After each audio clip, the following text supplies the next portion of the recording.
Okay, let's go. Hi everybody and welcome to Free Play 2007. My name is Jeff Khan and I'm the Artistic Director of Next Wave. So it's a really great pleasure to be welcoming you here and seeing such a great turnout so early in the morning for one of the big highlights of the day, no doubt.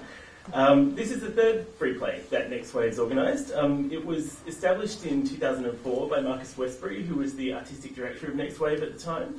And then presented again in 2005. So obviously there's still a lot of interest and support for it, so it's really fantastic to be making it all happen again. I just want to start by thanking the people who must be thanked, who've helped us put on the event today. Film Victoria, whose digital media fund is our principal partner in organising Free Play. Acme, who's our venue partner, who's provided the cinema and the function space downstairs for the workshops. Crumpler for providing the door prize today, and the Free Play Advisory Committee, who've done a fantastic job of programming all the sessions, inviting the speakers, and generally making this crazy thing happen. The Advisory Committee is Ben Board, Paul Malishko, Chris McCormack, Vin Nguyen, Eve Penford-Dennis, Marcus Westbury, and Damien Scott. So thanks to all of you guys if you're here. Yolanda Blair, who's the Free Play Coordinator, who's done a fantastic job of pulling it all together, who you'll meet during the day, no doubt. And also our wonderful team of volunteers who've put in a lot of time and energy into helping out today and making sure everything runs smoothly and there are no disasters, touch wood, if it's around. Free Play was really founded to give a voice to gamers who are doing things differently. For people taking risks, for people working outside the mainstream, developing content and creativity which isn't bounded by the dictates of big business or restricted by commercial imperatives. And at Next Wave, it's something that we really believe in and we really work towards. For the last 25 years, Next Wave has presented a biennial festival and a lot of other artist development programs and conferences like Free Play.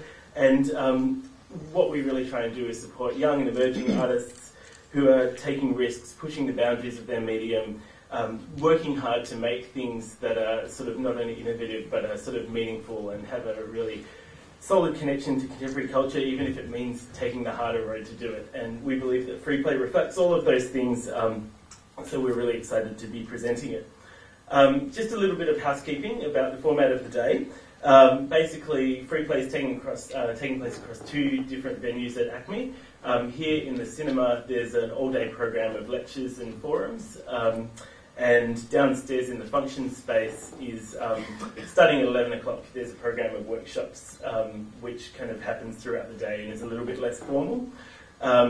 If you need directions to any of the venues or get lost, there are Free Play volunteers with Next Wave badges, so feel free to ask them for directions, advice, anything that you need.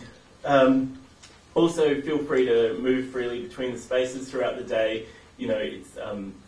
It's really up to you how you want to use the day.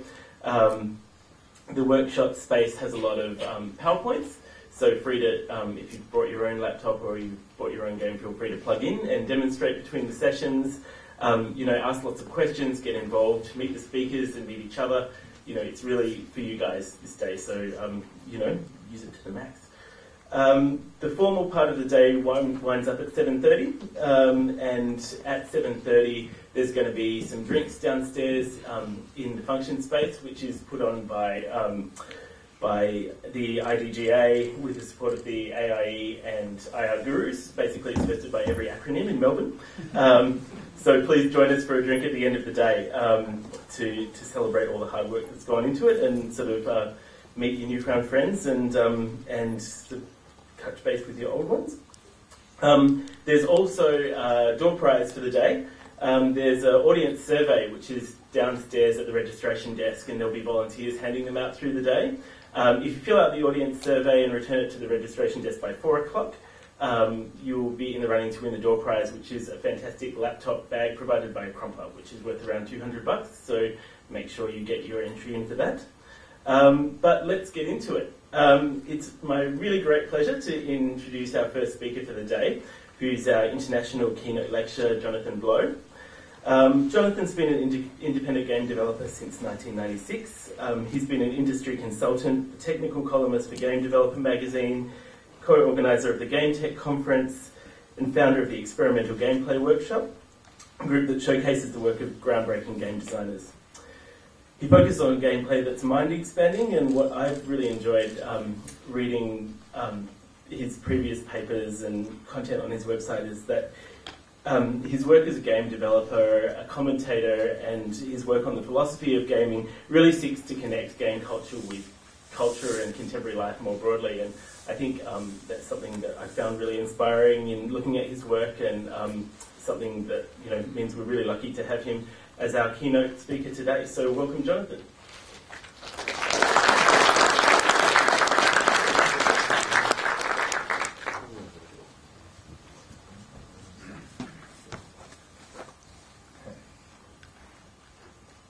Thanks everyone for being here. I have a lot of stuff to talk about today, and perhaps not as much time to do it in as I would like. So I'm going to attempt to speak somewhat quickly, and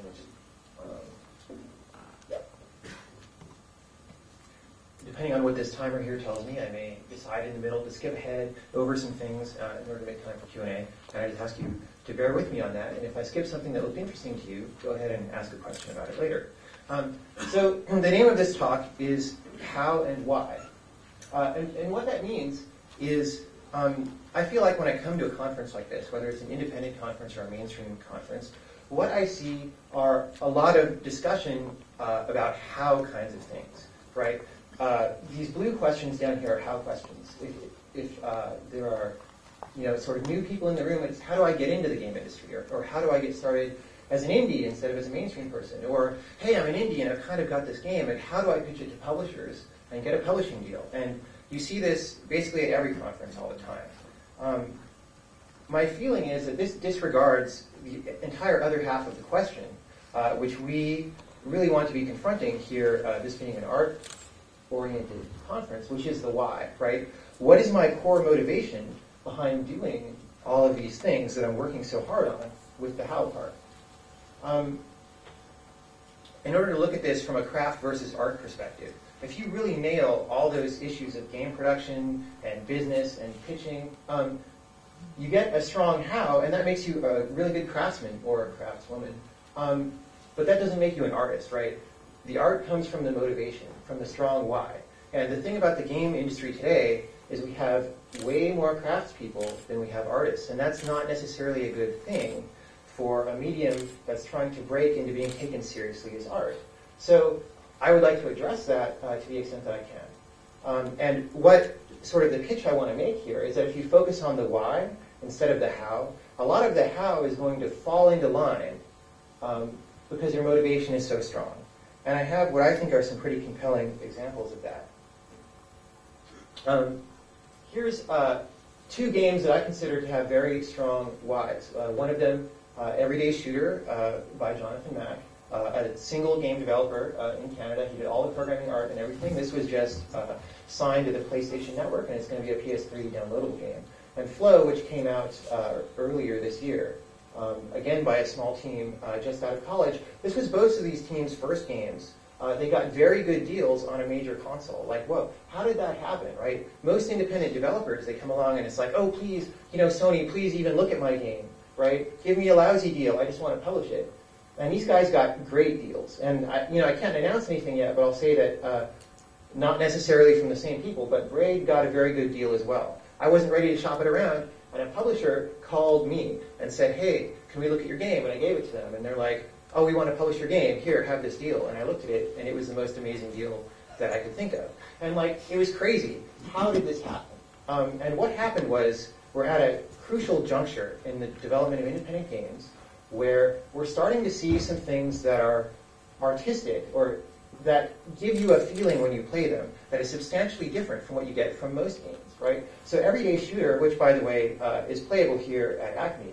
It's in the Best of the IGF exhibit. You start playing this game, and you can tell from the first minute that it's not just an 8-way shooter like Geometry Wars. It has a philosophy to it, right? You play Flow.